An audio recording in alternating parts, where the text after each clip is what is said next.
Ընդհանրապես կարծում եմ սա մի ձևաչափ է, որը պակասում էր մեզ։ Ես կարծում եմ հիմա ձևաչափը կա, ժամանակն է պակասում եւ պետք է այդ խնդրի մասին էլ մտածել, որովհետեւ շատ լավ կլիներ օրինակ այն ձևաչափ լիներ, որովհետեւ հիմա մեր հարգարժան նաեւ դատավորները համոզված եմ արձագանքներ կունենային ինչ որ թեմաների հետ կապված եւ հետաքրքիր կլիներ լսել։ Ընդ որում բաց հրապարակային, որովհետեւ այստեղ բազմաթիվ նրբություններ կան, չէ, երբ որ գործադիր եւ դատական եւ այսինքն իշխանությունները մի սենյակում են հավաքվում, այդտեղ առաջին ռեակցիան որ ստե հանկարծ մի դավադրություն չլինի։ Ես կարծում եմ, բայց այնուամենայնիվ հրապարակային պետք է այս խոսակցությունը տեղի ունենա, որովհետեւ մենք խնդիրների հետ պետք է առերեսվենք, որ լուծենք։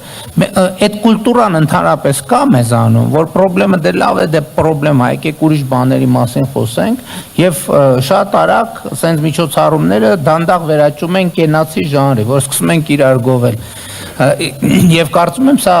լավ է, որ մենք սկսենք խոսել, հարցերը հանենք, որտեղ եւ հանրության առաջ, սա շատ կարեւոր է, հանրության առաջ։ Ես օրինակ որ մտածում եմ, լավ, այս դատական, որովհետեւ դատական գործերի ավելացման վիճակագրություններ կան, որ թվերը մի քիչ ինչ բանալ են, ճիշտն ասած, այս ընթացքում մտածում եմ, օրինակ ինչը կարա պատճառ լինի, որ դատական գործերը բան անեն, այդքան դատական գործերը այդքան աճեն։ Կարա եզրակացությունները երկակի լինեն երկկողմ կամ խառը կամ կարողա գուցե իմ թվարկածներից որը մեկը ճիշտ չլինի, ուրիշ բան լինի, ես ընդհանրապես հրավիրում եմ մտածելու։ Օրինակ կարա կապված լինի հետևյալը, որ դա նաև արդարության եւ արդարադատության ոլորտում խնդիրների հետ կարա կապված լինի,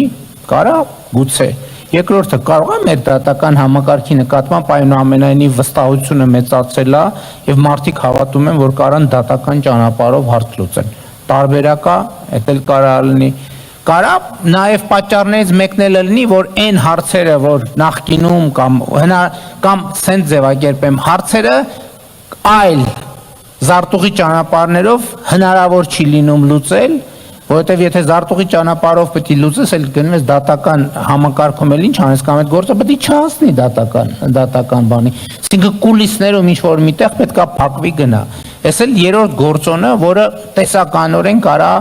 ազդի այս տրամաբանության վրա, բայց ես կարծում եմ, քանի որ արհեստական ինտելեկտի մասին խոսվեց եւ մեծ տվյալներ հետ աշխատելու մասին խոսեց, օրինակ շատ կարեւոր է, որ մենք այս հարցերի պատասխանը իմանանք։ Նույն արհեստական բանականությունը գոնե այդտեղ կարա առնվազն մի կետը մեզ օգնի, ասի, թե այդ գործերը ինչի հետ են կապված, ինչն է, ինչ խնդրեմ է հիմնականում բանարում։ Իմիջիայլոց գիտեք, ես նոր նկատեցի, նոր հիշեցի։ Հույս ունեմ չեմ սխալվի, որովհետև չեմ առանց ստուգելու եմ եկել, բայց որ եկավ մտքիս կիսեմ։ Ես հիշում եմ, որ նախկինում իմ ստացած դիմումների եւ նամակների երևի 70%-ը կապված էր դատական համակարգի հետ։ Հիմա ես որ մտքով ուզում եմ հիշեմ, ոնց որ թե հիմա ես շատ քիչ նամակ եմ ստանում դատական համակարգի։ Բայց իսկականից անկեղծորեն նոր մտքովս անցավ, որովհետեւ ես նաեւ հիմա ամեն օր ես դրանով զբաղվում եմ, քաղաքացին հետաքրքիր բան է իմիջիայլոց, չէ մտածում, նոր գլխի ինգա, որ տենց հարց կա, որովհետև այն ժամանակ ինչ նույն գալիս էր,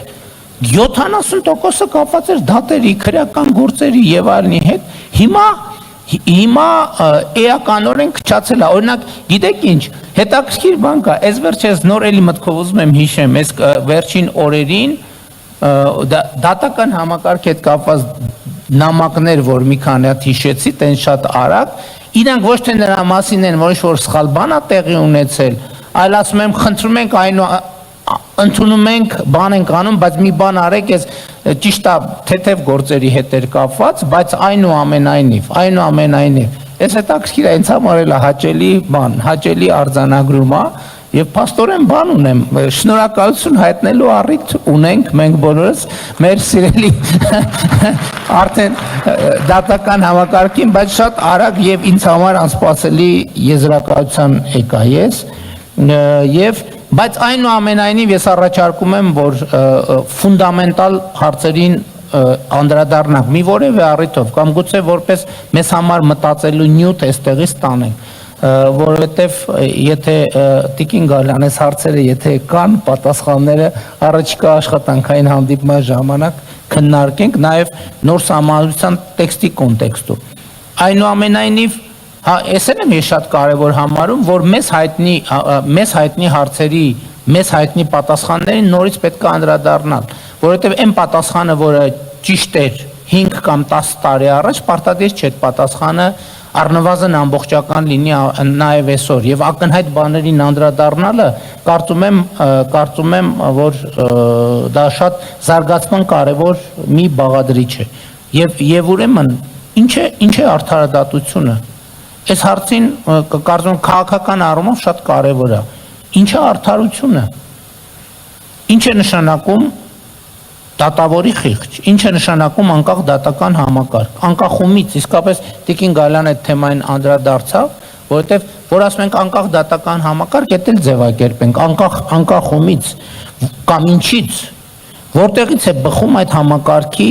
լեգիտիմությունը, որոշումներ կայացնելու եւ մարդկանց ճակատագրեր որոշելու, ով է կրում պատասխանատվությունը երկրում արդարության ու արդարադատության որակի եւ մնացած պարամետրերի համար եւ որ շատ կարեւոր է ինչպես է կրում այդ պատասխանատվությունը։ Այս հարցերը իհարկե նախ հայեցակարգային նշանակություն ունեն, բայց ես կարեւոր եմ համարում, որ մեր ցանկացած պրակտիկ իրականություն գնա եւ հասնի ինչ որ մի հայեցակարգային տեքստի, որովհետեւ շատ կարեւոր է թե մենք ինչ ենք անում, որովհետև շատ դեպքերում մենք անկանոն գործողություններ ենք անում, որովհետև հայեցակարգային հիմքն է բացակա։ Մենք չենք որոշել այդ օրենքներում կամ օրենսգրքերում գուցե սկզբում նա հիմնական հասկացությունների բան չէ, հիմնական սույն օրենքում կիրառվող հիմնական հասկացությունները։ Ես կարծում եմ, որ մենք պետք է անդրադառնանք մեր կյանքում կիրառվող հիմնական հասկացություններին, որպեսզի հասկանանք բոլորս, որ նույն կերպ ենք ընկալում կամ եթե նույն կերպ չենք ընկալում, այնքան այս քննարկումները ունենանք, որ ի հայտ գա մի այնպիսի ձևակերպում, որը ընդունելի է բոլորին։ Բայց ես ուզում եմ մի հատ ուրիշ փոփոխության մասին էլ խոսեմ, որը էլի հնդածս նկատեցի։ Ես կարծում եմ, որ դա շատ մեծ շրջադարձային փոփոխություն է։ Հիմա պատկերացնում եք արդարության ոլորտի խնդիրներն են քննարկում, արդարադատության ոլորտի խնդիրներն են քննարկում, եւ հիմա հենց իրավիճակը ստեղծվել, որ բեմում